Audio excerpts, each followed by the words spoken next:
All right, welcome back to Beneath the Helmet, everyone. This is our final episode of season two, before we jump into season three, starting in a few weeks here. So I just wanted to come on here and say thank you for everyone who made 2024 an amazing year on the podcast. Lots of growth, lots of interaction. Really appreciate the support of Beneath the Helmet. We are reaching many, many ears around the world. So today I got a chance to sit down with the author of this book here, American Firehouse Cuisine. He's also a former FDNY firefighter. He's also the winner of America's Greatest Firehouse Chef. Today I got a chance to sit down with retired firefighter from FDNY, Joseph Bonanno. So in this conversation, we're going to talk about some really challenging things that happened in Joseph's life, in his personal life, as well as being in the fire service.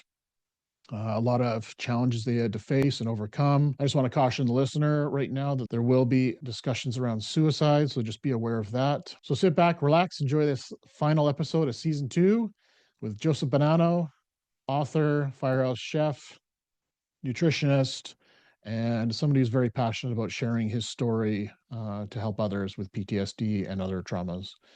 So until next time in season three, I'll see you there. Stay well.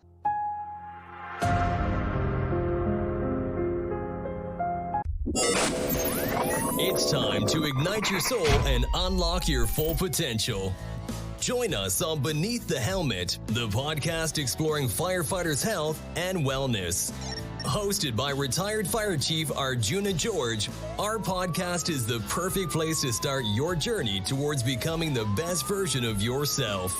So come on, let's join the conversation and find out what sets your soul on fire. All right, welcome back to the show, everyone. This is season two, another great episode. Today I got a celebrity in FDNY, former firefighter, also a author and a chef that's won an America's Greatest Firehouse Chef Award, which is pretty cool.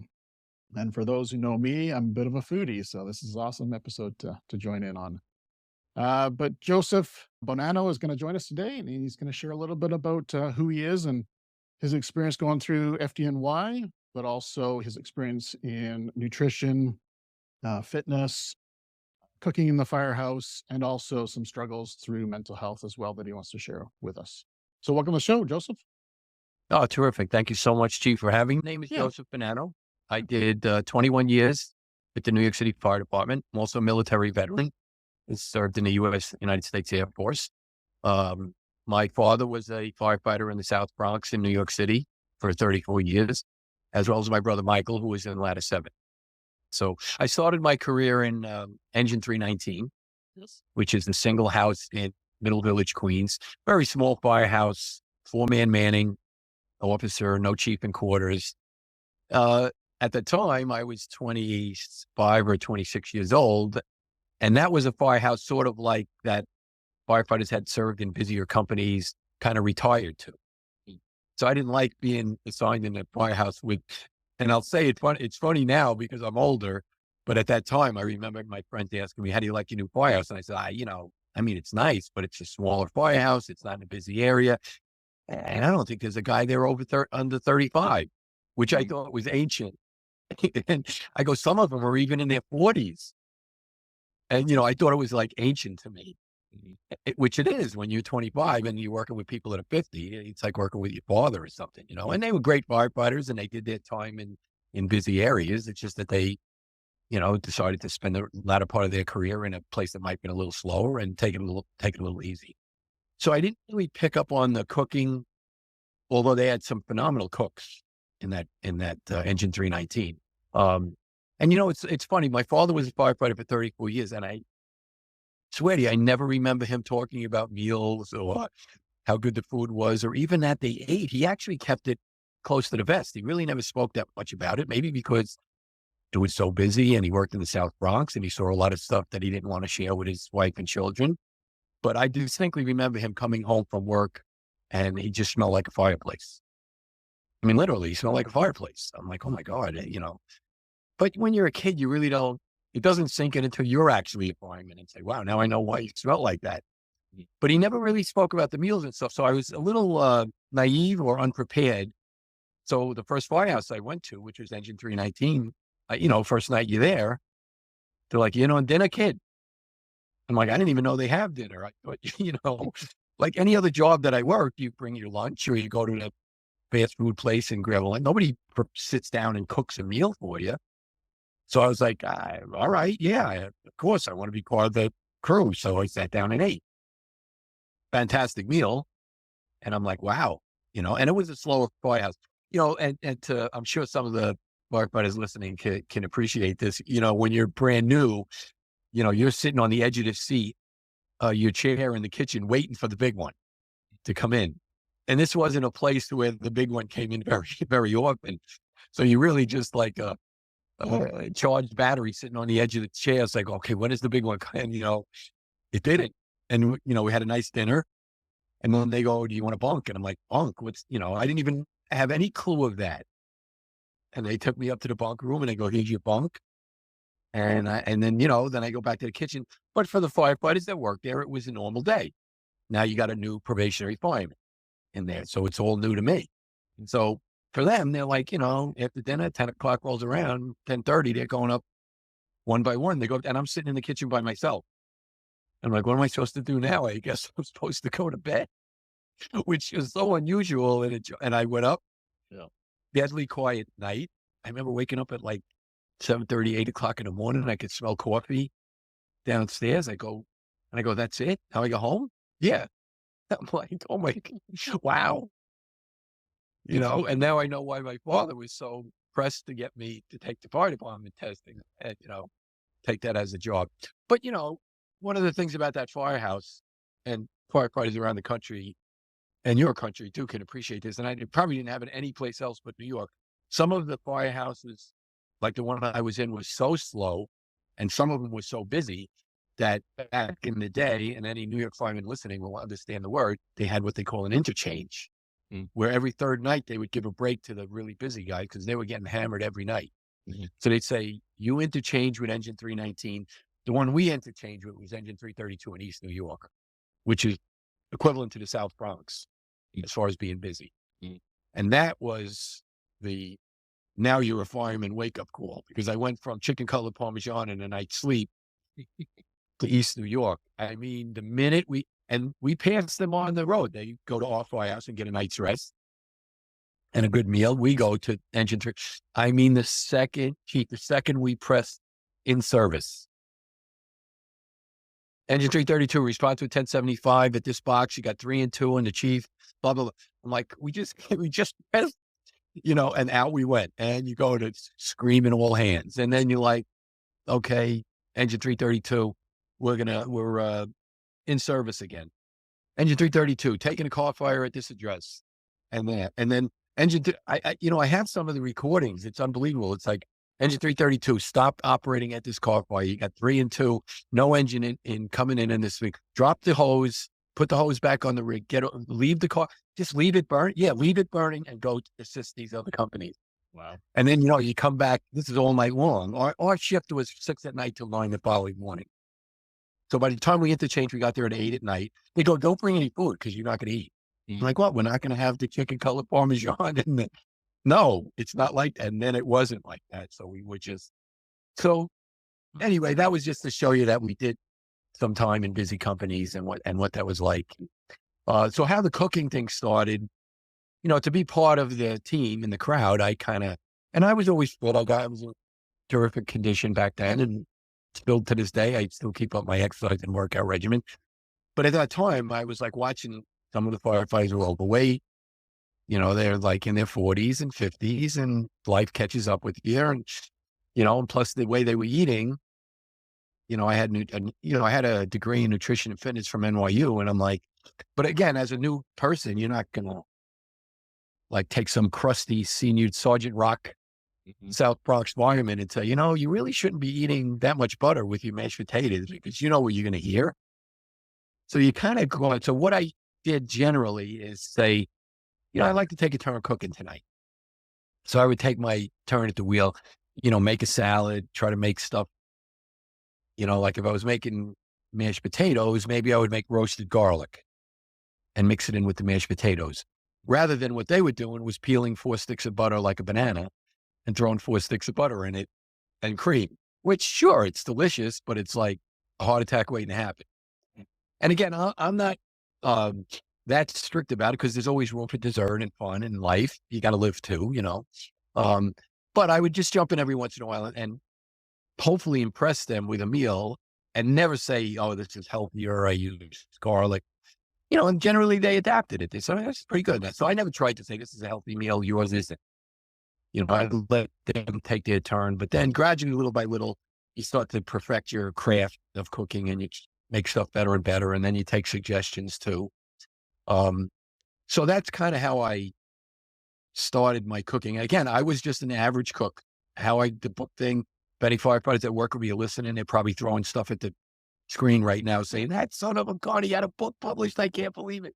You know, because I really only cooked once in a while. Most of the time it was basically chicken and, you know, carbohydrate. The protein was the chicken. The carbohydrate was either mashed potatoes or rice, but healthy, you know, healthy portions, healthy stuff, you know. So what wound up happening is, to fast forward the story, in 1984, John Sonino, who was a New York City fireman, in 1984, he published a book called The Firefighters Cookbook. Now, John worked in 58 Engine in Manhattan, Harlem Hilton, they used to call it. He was an average cook. He never went to professional culinary training, but he had a good reputation as a cook. You know, he made mean rice pudding, was one of his favorites. And what happened is he published this, and it was only a paperback, no pictures, paperback book.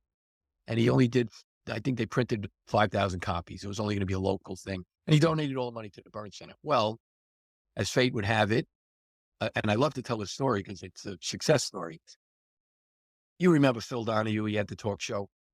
Phil Donahue. Yeah, he just passed away. Yeah, he just passed away, actually.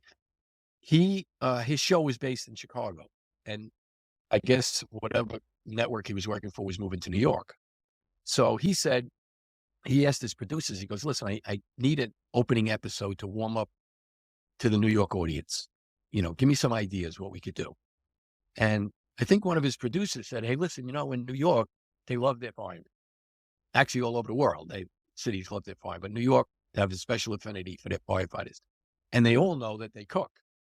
And he said, really? I didn't know that. He goes, yeah. And some guy in New York, this guy, John Sonino, just published a book. And he goes, why don't we have him on with a couple other firefighters, and we'll do a little cooking segment on my introduction to the New York audience. So he does that. Now, John was not a professional in front of a camera, and he was busy talking to him, and he was making chicken parmesan or something. And when he got to talking to Phil Donahue, and he forgot, and the pot started burning. The oil started burning with the chicken in it. And he's like, oh my God. So, you know, made for a funny segment.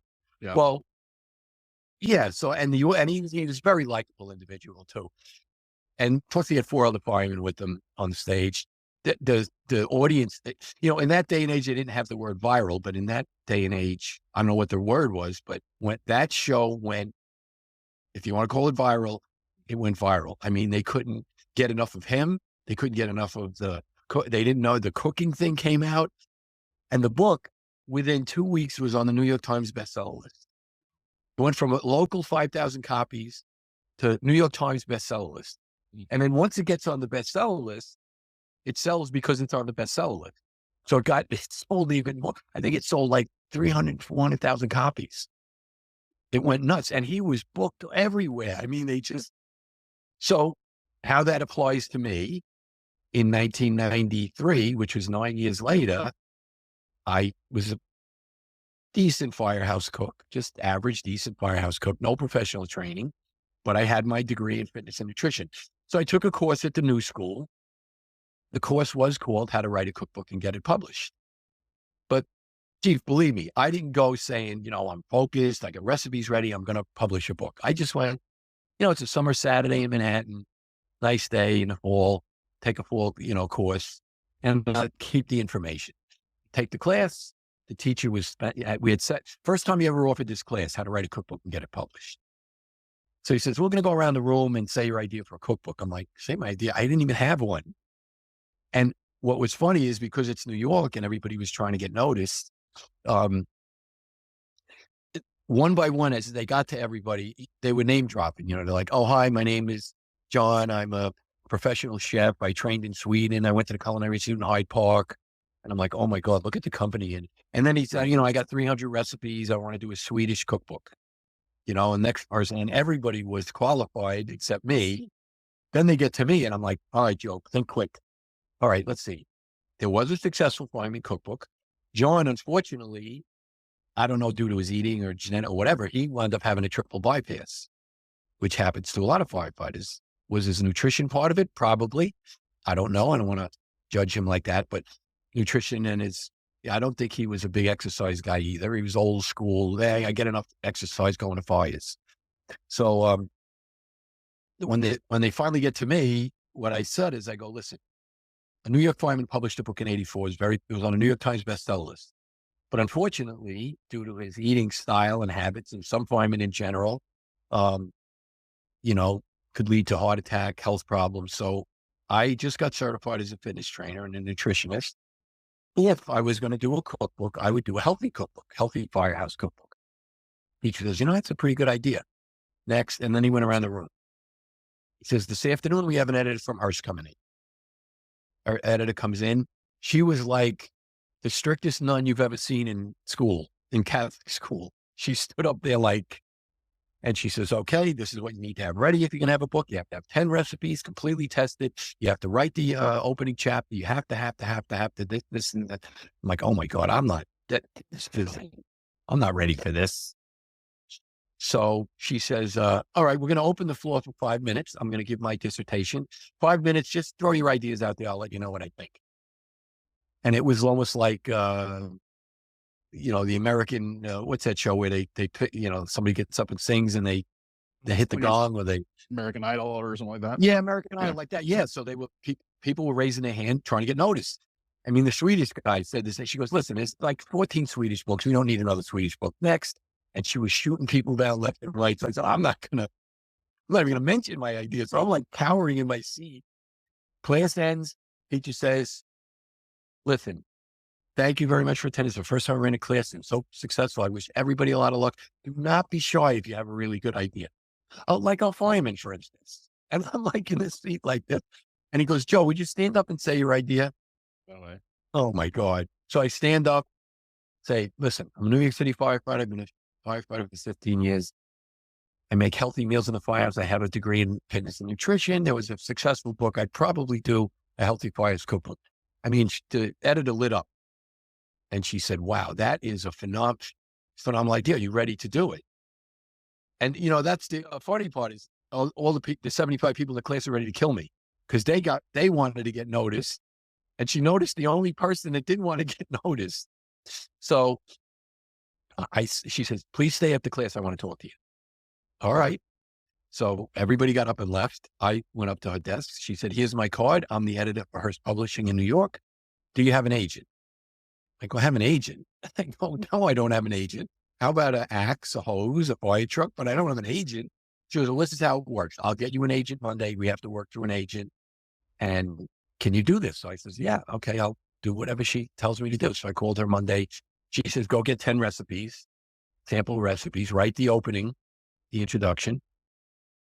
And so what I did is I put an ad in Firehouse magazine and asking for it because they didn't want to make it a New York fireman cookbook. They wanted national appeal.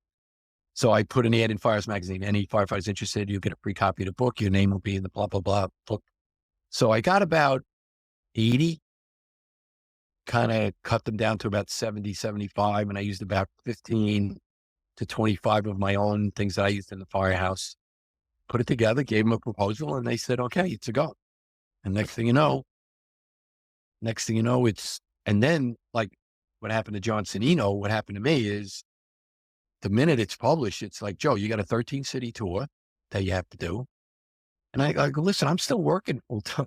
Well, see what you can do over swapping your vacation. So I had to go on which I'm not complaining. It was a 13-city tour, which was crazy because having no experience in this field of entertainment, I'm like, oh, great. I'll be in Minneapolis. I'll go see a friend of mine. I'll be in San Diego.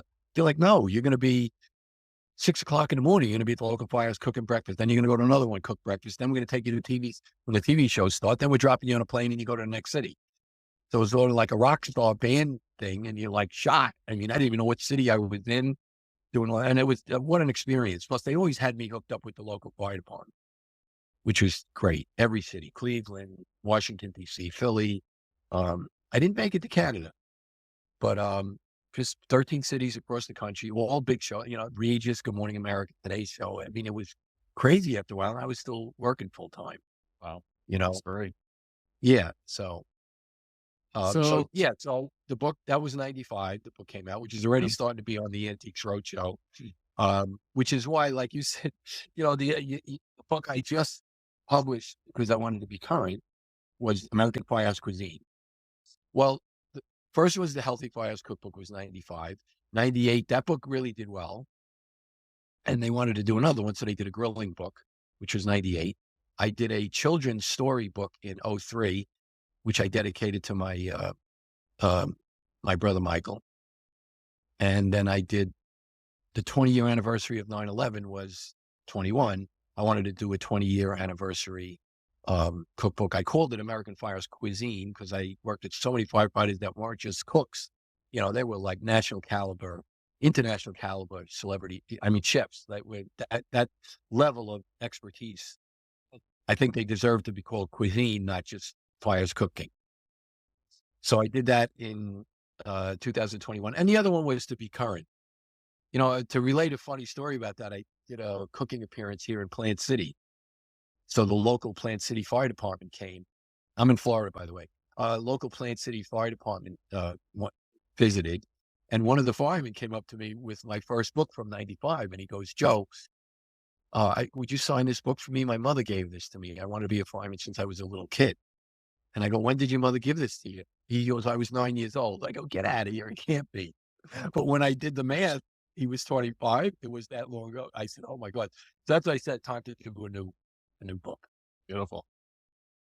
So going back in time a little bit. Let me talk a little. I'm yakking too Yeah. much. Yeah. No. This is your show. This is your show. I want to go back. I want to go back in time a little bit. Did you ever get a chance to work with your brother or your dad in the fire service? My father, no. My brother once. It was actually a funny incident because he was his first assignment was engine 315 and 125, and which was not far from where I was in Queens. And they don't like to assign brothers and relatives in the same firehouse because, God forbid, somebody gets, in an incident, get killed. At least they're in a different fires. So, but he was reasonably close to me. And I do remember the only time I ever ran in with him was and I remember saying to him, "Don't ever, ever leave the rig without your mask." It's just because I've done it a few times thinking it's not something and it turns out to be something. And now you look like a fool trying to run back to the rig to get your mask. So you kind of I know it's not standard across the country, but in New York, like if you didn't need a mask, they weren't going to wear one. It's probably different now, but back then it was like leather lungs. Just, you don't need a mask. So I always said that to him. And then what do? We pull up to some roast or fire, and his company was at the door trying to take the door. We pulled up right behind them, truck company, and I didn't have my mask on, and he did. And I remember tapping him on the shoulder, and he said, "Oh, we got this door that they're taking. We had to go somewhere else." And he looked at me, and I saw him look at my back, and I go, "I know." So I was able at that time to go back to the rig and get my mask, but leading by example, eh? Yeah, well, I wasn't, but Yes. so, but yeah, that's the only time I actually ever Wow. crossed paths on the job with my brother. But he also, and we'll talk about it a little bit later, but he also came with me to the rescue and recovery at 9/11. Are you still on the job at 9/11? No, he had a back injury in the Empire State Building fire, so he was retired, and he moved to Cleveland with his wife and daughter. But he was actually in New York visiting on 9/11. Oh, wow. And that's a whole nother crazy story. I mean, you can maybe even do a whole nother show about that. But basically, he almost came with me. He was like, "Oh, when are you going to be on TV again?" I said, "Actually, I'm going to be on a Sunday." He asked me. I said, "Tuesday morning, September 11th, I'm going to be on TV. They have a live TV show. I'm doing it from Ladder 3 in Manhattan. Do you want to go with me?" He goes, "I don't want to get up that early. I have to get up at 5 a.m. to get there." And thank God he didn't. But were you still on the job? Were you still on the job? I was no. I had just put my retirement papers in. But then when that's a whole nother story. It's on my website. If anybody wants to read it about what happened to me on 9/11. And I was actually with Captain Patrick Brown. Oh, wow. I'm sure you've heard that name. Yeah, I was with Captain Patty Brown. And I was in Ladder 3 that morning.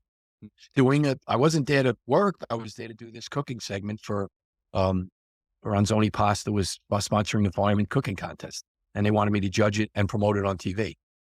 So they asked me to promote it on TV. We were supposed to do it on, like I said, it's a pretty long story. And your viewers can listen to it read it on my website, but I'll try to give you the Reader's Digest version. Basically, they asked me to promote this cooking contest and judge it.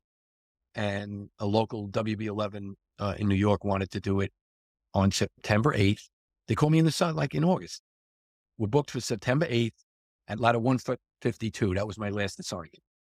And I said, okay, no problem. About a week before, they called up and said, the crew doesn't really want to go from Manhattan all the way out to Queens because of the traffic. And we don't get good reception because it's a live show. We're going to do it in Manhattan. So I said, okay. And they said, where? They says, well, how would you feel about doing it at ladder 3 in Lower Manhattan? I said, okay. And they said, the only thing is we can't do it on the 8th. Are you available September 11th? Yep. Who would ever have thought that changing that day? So I said, yeah, I'm okay. I'm around on the 11th. Yeah, if you want to. All right, we'll send the car service for you at 5 o'clock in the morning. They'll pick you up, bring you into ladder 3. Now, my brother worked at ladder 7, which is right down the street from ladder 3. He knew a bunch of guys in ladder 3. I knew 2 or 3 guys in ladder 3. So I'm like, yeah, of course. And showed up that morning at like 6:30 in the morning. The host of this show was there. So how it was working is, well, the whole show wasn't there. Like, in other words, they're in the studio and they're down Manhattan. They'll say, all right, we're going to cut live to Larry Huff and Joe Bonanno at ladder 3. They're cooking up a storm. And then they do like a 5-minute segment of us kidding around and sliding down the pole, getting on the rig and blah, blah, blah. And then they cut back to the studio. Then we're break. Then they said, okay, at 7:45, we're going to do another one. So 7:45, they cut to us. The last one was about 8:30. We did the last segment. The first plane hit at 8:46. So we finished the segment and they're like, where are you going with all that food? Bring it in the kitchen. And we'll sit down to eat. So then, I remember it like it was yesterday. Captain Patrick Brown, he wasn't working the night before. He comes in that morning. It's the first time I ever met him. He said, hey, Captain Brown, pleasure to meet you, an honor to meet you. And he goes, oh, who are you? Are you with the, video unit or something? I go, no, I'm a firefighter. I just retired. I'm doing this cooking segment here. And just a real brief conversation.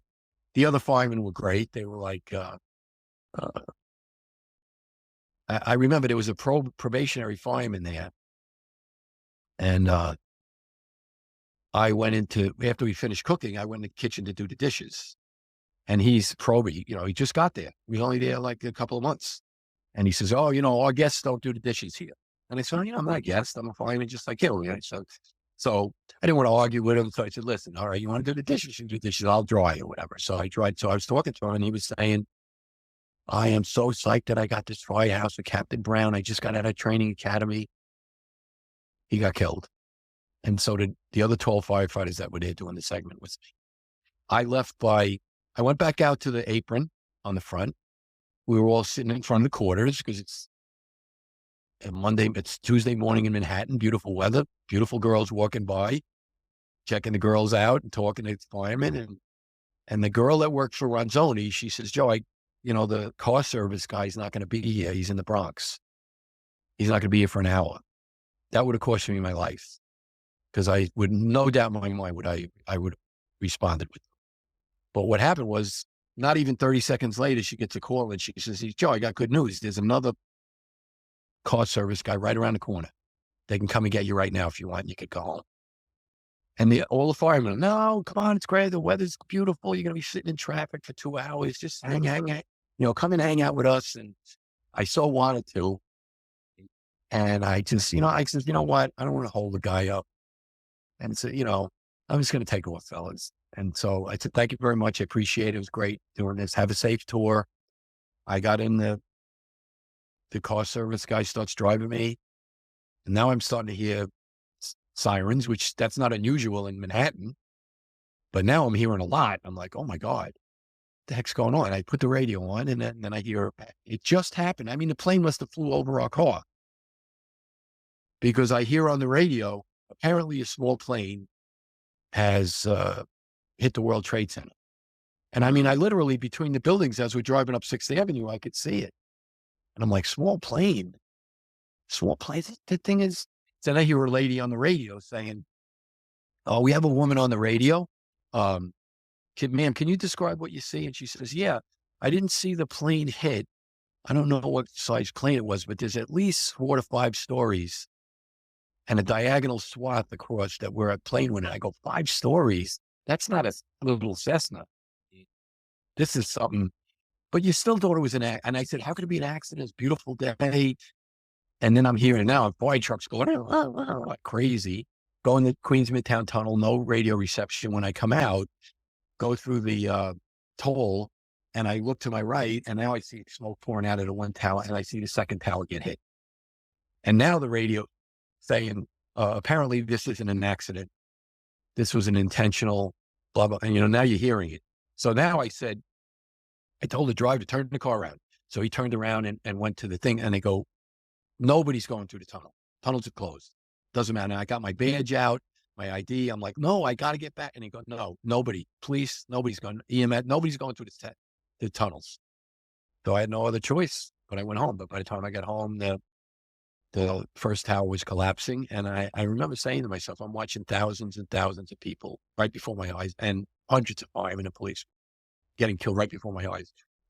Like the world saw it. I'm sure you did too. The horror that you're feeling watching that come down, knowing it is not going to be 3 people killed. It's going to be, and the grief that's going to come from that. It just was so, as you know, and anybody that's listening to this podcast, wherever you were in the world, the grief that came from watching that horrible event. So anyway, I get back out to Long Island. My brother was there, and I said to him, I says, Michael, I can't watch this on TV. I got to go in there. And he said, do you have any extra gear? And I said, yeah. And so gave him a coat, turnout coat, boots, helmet.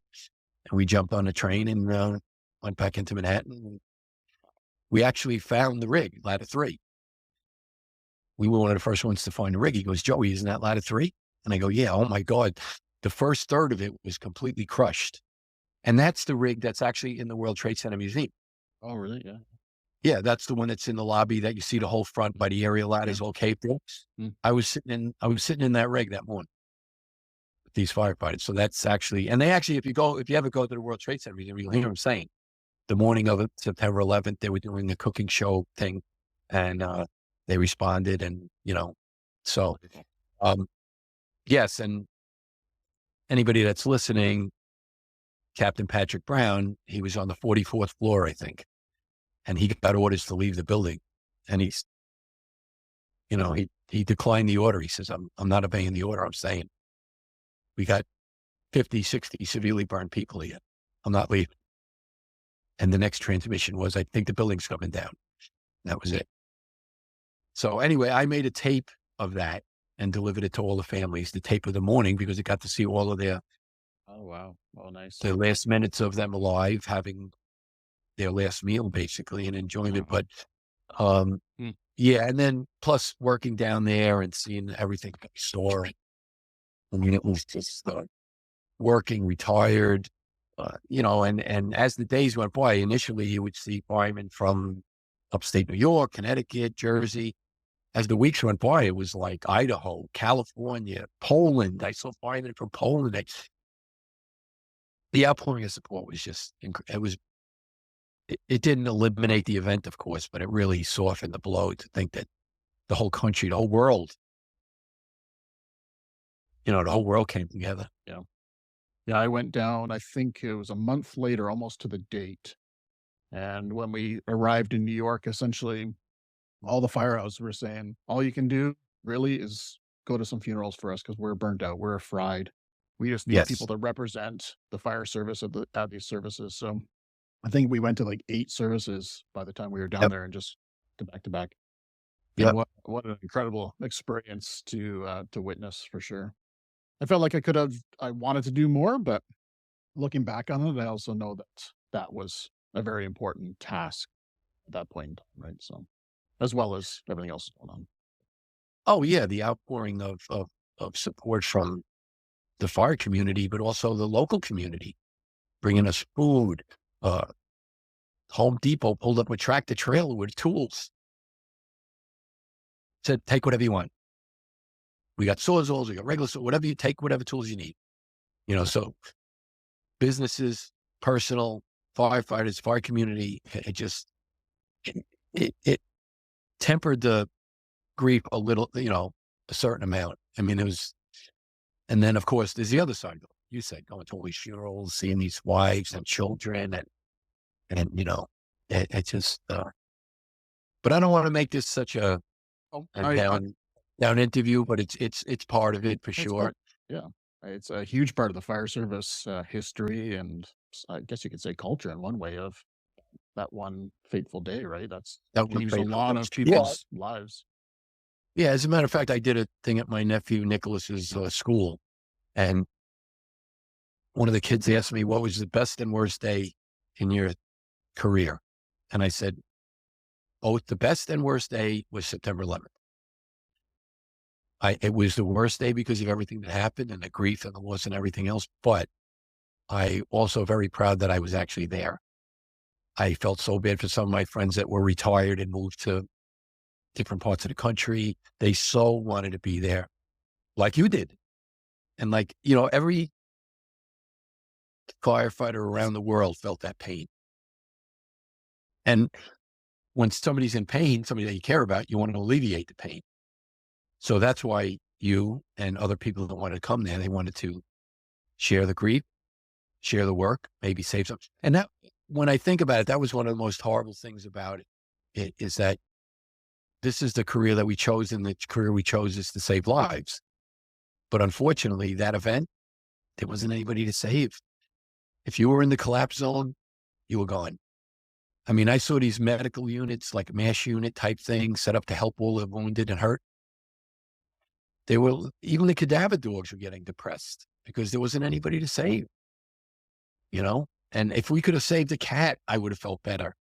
But inside that collapse zone, there wasn't anybody to save. And all you could do was give solace to the fellow firefighters and which is fine, but yeah, that's my 9/11. That's my 9/11 story. If anybody wants to read it, it's on my website. Thanks for sharing that, because it's probably not an easy thing to relive over and over again. And it's incredible to think that 23 years ago this happened. It feels like yesterday. And I'm a Canadian, far, far away from New York City, but it felt like yesterday. So, any other little nuggets on the cooking? Anything that you want to share there before we dive into the last segment? Yeah, I get a lot of a few of the podcasts I did. They want to say, like, what advice would you give to younger firefighters preparing meals for the firefighters they work with and stuff like that? But I always say, like, first of all, question the people that you work with. Not everybody likes chicken, not everybody likes fish, not everybody likes. Find out what they like. Don't make something your first foray into cooking. Don't make some kind of weird thing that is going to have this violent reaction from people you work with. That's one. Make plenty of it if it's good. Don't leave out dessert. Like John Sonino makes a mean rice pudding. I have a bread pudding recipe to die for in my American Firehouse Cuisine book. So always make some kind of a dessert.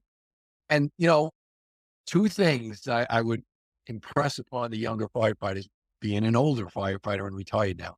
Two things. Number one, take a lot of pictures. Guys you work with, the rig, work that you do, coffee, whatever you do, take tons of pictures, because someday you're going to be retired in a recliner and lamenting of your career, and you're going to want to look at pictures of or show other people. So I did take some, but we didn't have cell phones at the time, so we didn't take as many. So if you have snap pictures of guys sleeping on the couch, snap pictures of the guys working out, just take a ton of pictures. And the other thing is, which us as human beings tend to take things for granted, is these 10, 20, 30, 40, 50 years that you're going to spend in this fire service, it's going to be a huge part of your life.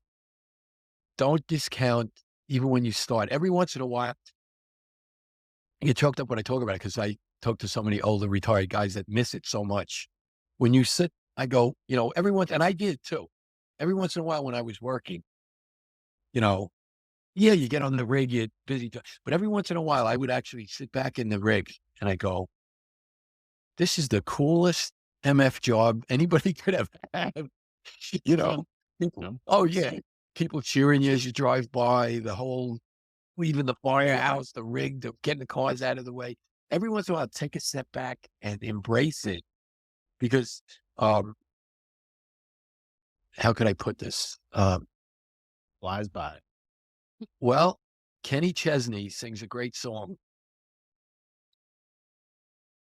Excuse me, Chief, I get a little choked up. He sings a great song called Don't Blink. Yes. Have your people listen to it. Good song. And there's an old guy he interviews at the beginning. And the old guy was like close to 100. And the guy said, that's what he said, don't blink. 100 years goes faster than you think. So that's 100 years. This guy was close to 100. 20 years in a career, 30 years in a career. It doesn't seem like it when you're working. It's when you're retired, you're like, wow. And why didn't I embrace it while I was there? And not only, and this is a word on the, not only embrace it, the how could I put this deftly? The ball busting mentality. It's fun. I understand it. Hazing, all of that. But you know what? Why don't you temper that a little bit with a compliment once in a while? Or something nice about another firefighter. But, instead of like all of this, who's the funniest, who can make fun of the person with the biggest nose, the biggest ears, the bald head, the overweight. I get it. And I wrote an article actually years ago and it was called Good Natured Kidding. And that's how you sometimes you get past terrible things is you have a little bit of kidding. But, keep it good natured. This guy has a big nose. Listen, he knows he has a big nose. He's had it all his life. He probably had to put up with it in high school. Why do you have to and I use the word terrorize because they go. I'm sure you've witnessed it in Canada too. Make it a career out of making this guy's life miserable. Which once in a while, yes, there's room for it, levity. But think before you act. You know what I mean? That's what I say. Because someday you'll be retired and you'll be looking at pictures and you say, wow, that guy, I used to work with that. One day you look at what's good about him, not what's bad about him. He has a big nose, but he was a great fireman. He could take a door like nobody's business. That nose really matters. What? Does that nose really matter? No, but the big I'm sure you understand it. And a little, I call it good natured kidding. Think before you act. I had a really terrible practical joke played on me before I left the fire department. Left a really bad taste in my mouth. Captain did it. And, and I said to him, listen, what, you want to get in a fist fight over it? I go, why did you go out of your way to really, I was out on medical leave a little longer than I probably should have. And, he had a fake doctor call me up and say, you're in all kinds of trouble. And I said to him, I go, listen, I know you were trying to be funny, but it's not so funny, and you let me go the whole weekend. It's like at the end of the joke, you said, hey, Joe, it's me. I had a friend of mine who's a doctor call you up. He waited the whole weekend. And I said to him, he talked about mental health in the fire department. What's one of the worst things that can happen to a firefighter where, it could cost him his life if he's that embarrassed about let's say he fumbled when he was trying to open a door or he was hitting the thing and he couldn't get it open. And then they decide to make a mockery of him week after week after week. Listen, that guy, you don't know his mental status. He might be so embarrassed about his performance that he takes his life. And that's what I said to that captain. I says, you're lucky I'm not of that personality. I go, if I was that, if I thought I was going to lose my job because of a knee injury that was misdiagnosed, what if I said I'm going to lose my job, my pension, the book, everything's out the window, I'm taking my life? How would you feel about that? So I said, well, I wasn't, I go, exactly, you weren't thinking. So, apology accepted it. Good for you for standing up for yourself. Yeah, but, but so I'll let you lead now. I don't want to keep yakking away here. Like I said, it's your podcast. I am the host, but you're the guest. Okay. You're the voice of the episode. Well, we led from cooking and the firefighter department, and now we led into the PTSD thing. And again, if people go to my website, you could see my brother Michael's story. He was in Ladder 7. He in 2012, the summer of 2012, I don't know what went on with him. He was having some marital stuff, but nothing out of the ordinary. Had some personal issues with my father and family stuff, but nothing that I thought was leading to him taking his life. And if you go to my website, or people who are listening, go to my website, look at his picture. Ridiculously handsome, good fireman, great guy, great sense of humor, and anybody in any fire service in the world, when they take their life, everybody's like, oh, how could they? Why? The stuff that goes through your brain. It damn near killed me to lose him like that, especially we worked side by side at Ground Zero, and he could have called me, and I see in some of the PTSD, either seminars or things that they do, they go, reach out, call somebody.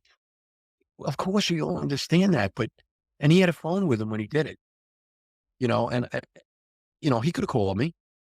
But like I was telling you before about taking a class, do you think he's going to call me and say, Joey, I'm in Ohio, I'm walking up the Valley View Bridge and I'm going to jump? He's not going to call me and tell me that. He had his, at that point, he's already made his mind up that that's what he's doing. And then they're not going to call. So how I try to, and I hope someday I get to give a PTSD class in this, because I've done tremendous amount of reading on it. And I'm willing to share this with you, Chief. Early in my career, my mother was killed in a fire. Oh, wow. She got 55% third-degree burns in a house fire at my home. I was working in Engine 319 at the time. Yeah. Oh, wow. Yeah, 55% third-degree burns. She lived for a week, and then she died right in front of me and my brother Michael. So he had that to deal with too. After that happened, believe me, Chief, I had moments where I thought, I'm never going to be happy again. What's the point of living if I'm never going to be happy again? How am I going to live with this on my plate? I'm a fireman and I lose my mother in a fire. How am I going to live with this on my plate? So thankfully I went to some help, but believe me, I was contemplating it, and how I try to, and when I give these, and I've done so much reading on it after my brother passed away, because I wanted to learn the whys and wherefores of why people. So how I kind of look at it for firemen, and if I ever give a class, that's what I'd say. I told you, if there's a class of 100 firemen taking a PTSD class, and I asked anybody in this room thinking of taking it, nobody's going to raise their hand. Because the guy next to him would say, what do you mean? You thinking of taking? You never told me that. So you kind of keep it a secret until you can't take it anymore, and then you act on it. That's the problem. So what I see, and if I ever gave a clinic, I would say, any firefighter in this room who's having personal problems, financial problems, work problems, raise your hand. Of course, everybody's going to say, raise their hand, say, yeah, I got some issues with my wife, my family, but anybody taking they're not going to say they're taking their life. But what I would say is, have you put this on your option list? Like, listen, I'm getting divorced, but it could work out. I could get divorced. Maybe I'll meet somebody else that's even better. My financial situation could turn around. I could work a second job. There's always a solution. But what starts happening is they go, all right, I'm having marital problems, I'm having financial problems and work problems. Things are starting to pile up on me. I'm not the type to take my life. But if things don't turn around, this is option 20. It's not option 1. It's option 20. And then other stuff starts happening. They actually do get divorced. In court, they lose their house to the wife. Now they're like, I'm broke. And now, like, all of a sudden, option 20, things are just turning out to be crap. I just moved it up to option 10. And then what happens is, and that's not a magic number. Then the worst part is what happens is when it starts to get closer to it being an option, then they start thinking, how would I do it? Now you've implemented an option and you've also implemented the method to do it. That's when it starts to get dangerous. Because all of a sudden he comes home and his wife says, listen, I've been having an affair with your best friend. And the literal straw that broke the camel's back.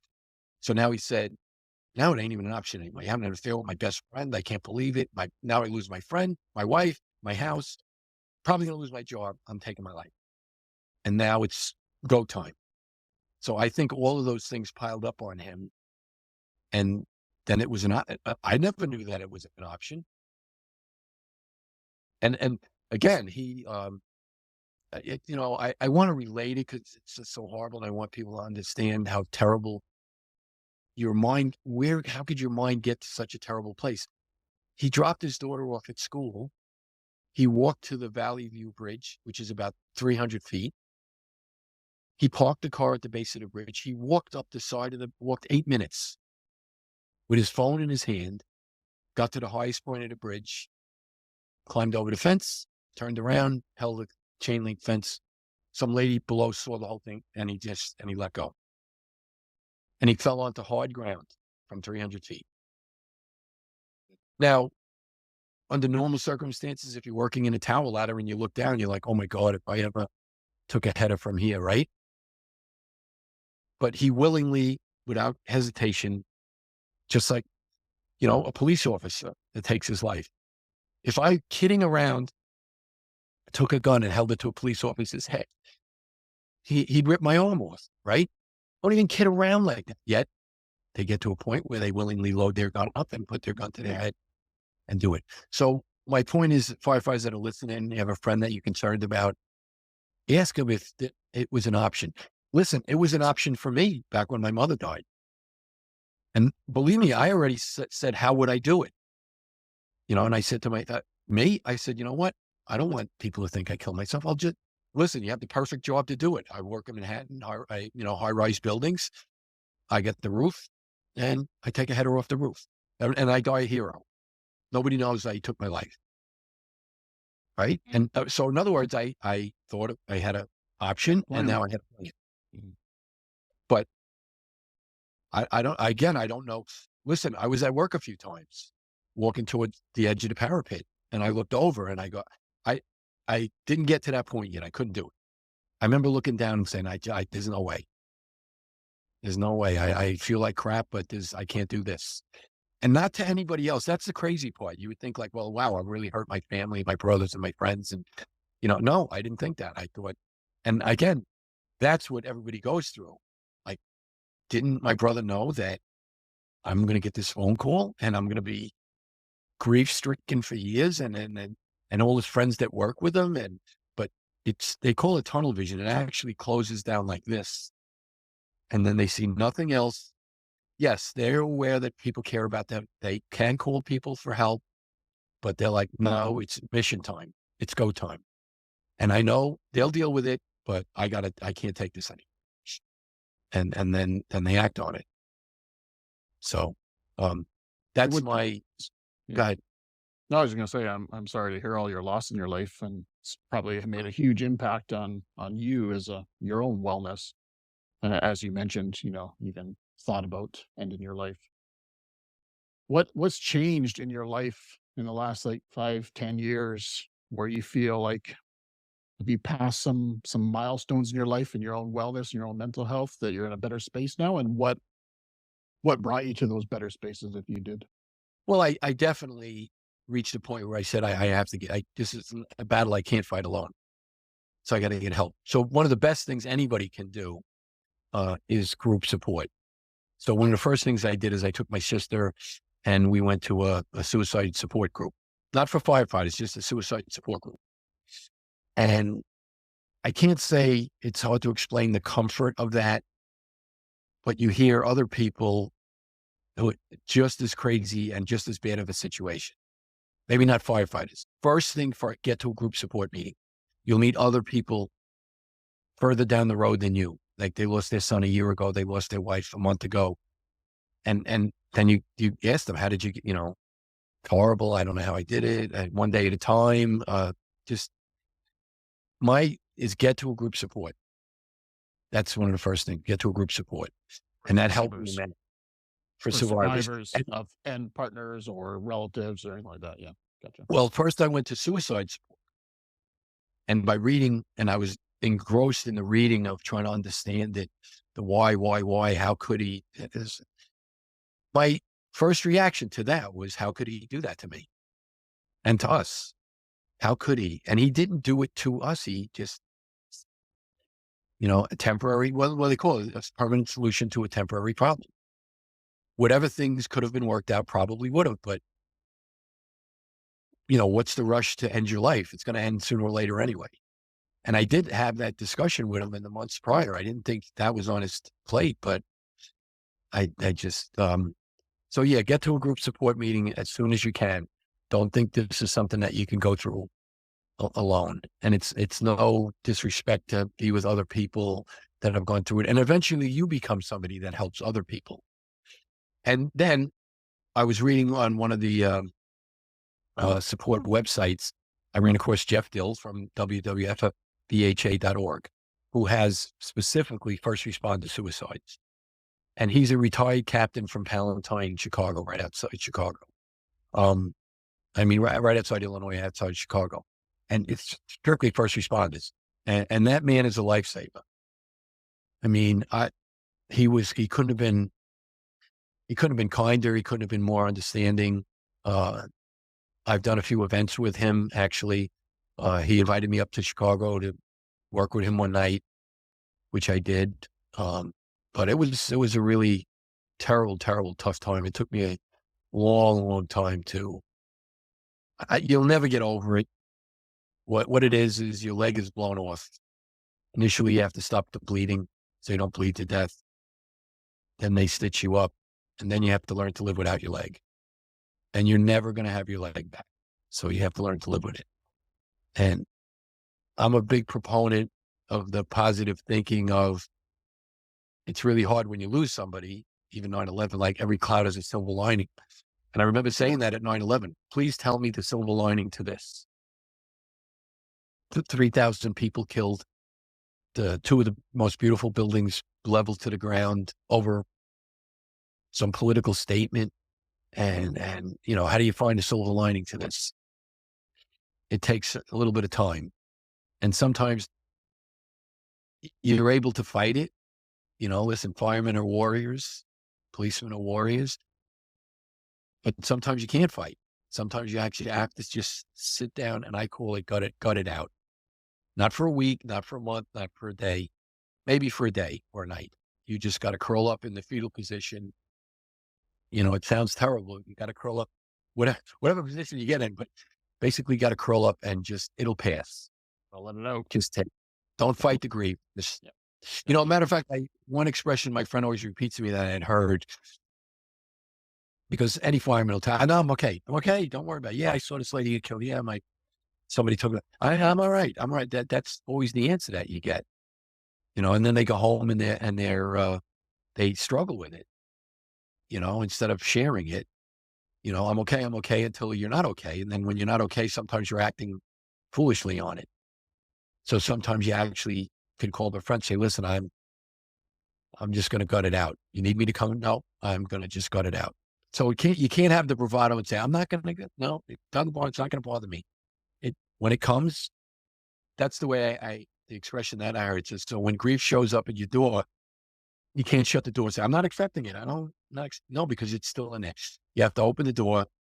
You have to put a seat next to you and say, come here, grief, sit down next to me. And let's get comfortable. Give me what you got, and then go away. And that's where gutting it out takes it. You curl up in a ball, cry your eyes out, and then reach out for some kind of help. Well, the worst thing to do is bottle it up and not talk to anyone, or even talk to yourself about the whole thing, right? So the right thing there for sure. Yeah. And the three things I think of, and I'm not going to use the word because it's but hardest thing for a warrior type, fireman type, civil service type is to say these three things. Basically, it's, I've effed up. Can you help me? That's not something, first of all, no fireman's ever going to admit I'm emotionally effed up. They're not going to say it. So they don't say it. Now they got to pile inside. And it certainly is going to say, that's it. I'm effed up. I need help. Will you help me?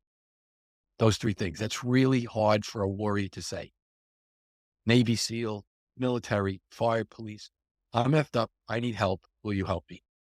Because most of the time it's a can-do attitude with anything.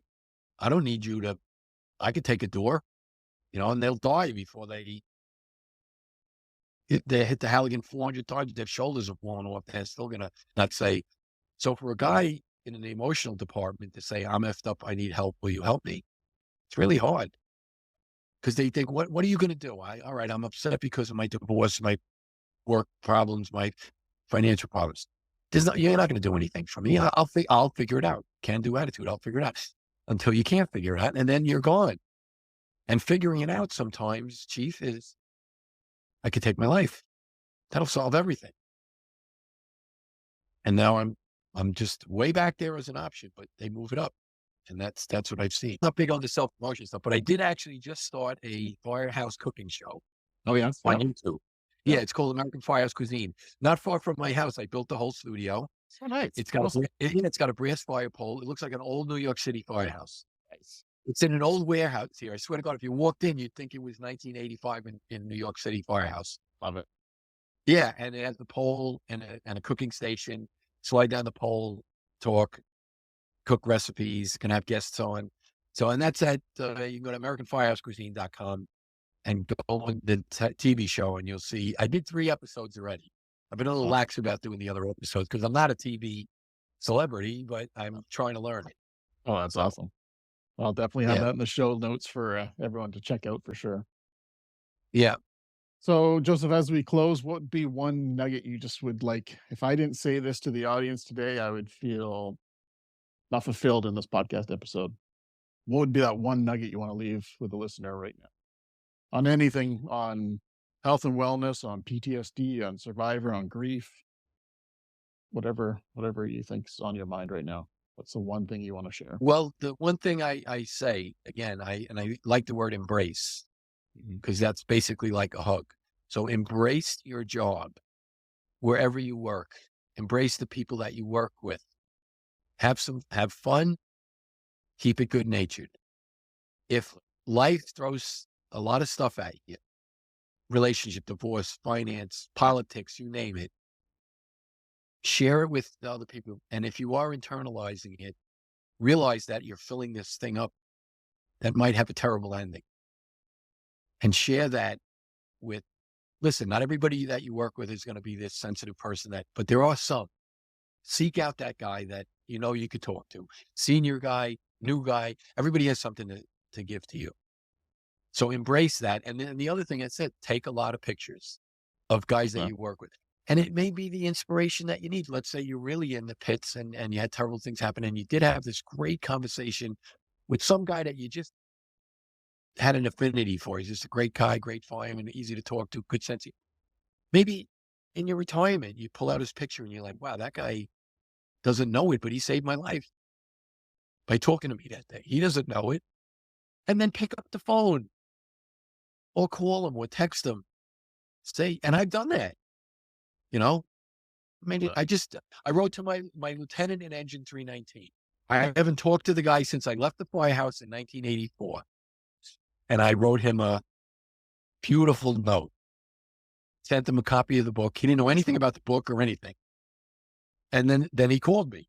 He said, Joe, I can't thank you enough. My wife is so excited. That was such a nice thing that you wrote for me. I want to tell you what a great officer you were. I learned so much from you. And I'm so thrilled that you're still alive. And God bless you, your family. So yes, whether you're still in the fire service, out of the fire service, pick up the phone, call up an old fire, make him feel like $1 million.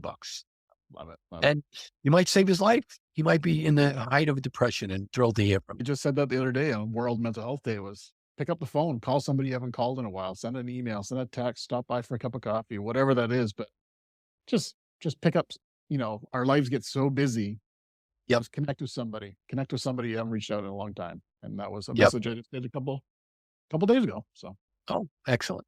well, Joseph, how can people learn more about you? Maybe look at you for speaking opportunities or your book, or how can they connect with you? You can email me at support@AmericanFirehouseCuisine.com. You can go to the website, AmericanFirehouseCuisine.com. It'll have the 9/11 story on there.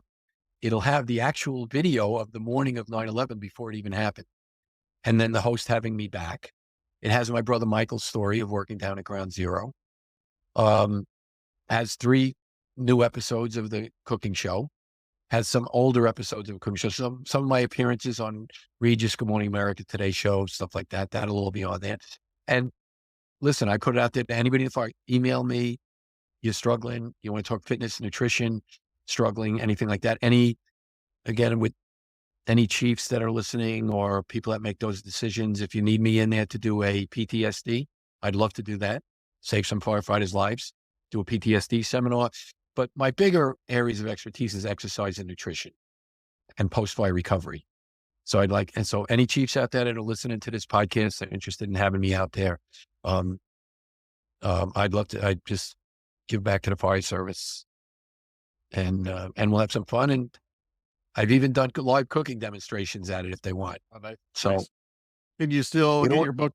Is it still being published? Your book, your original one, the you first can one? Amazon.com. Yep. If you want to get it from me directly, just go to the website, order from me directly, and email me. I'll call you personally if you want. Sign it, whatever you like.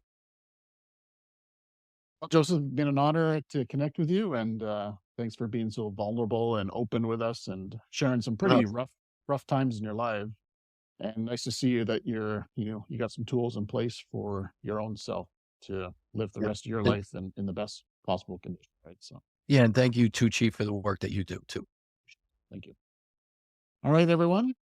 I hope you enjoyed this great episode and some inspiration to get into the kitchen and to cook, and also maybe some inspiration to reach out to somebody that you love, that you haven't talked to in a long time, you care about, maybe a mentor, whatever that looks like. Just reach out to them and connect with them. So until next time, stay well. All right, that's a wrap. All right. Thank you for tuning in to Beneath the Helmet. We hope that this podcast has provided you with valuable insights into the world of firefighters' health and wellness. Remember, caring for your physical, mental, and spiritual well-being is crucial to achieving optimal performance. Join us next time on Beneath the Helmet for more inspiring conversations. Until then, stay well.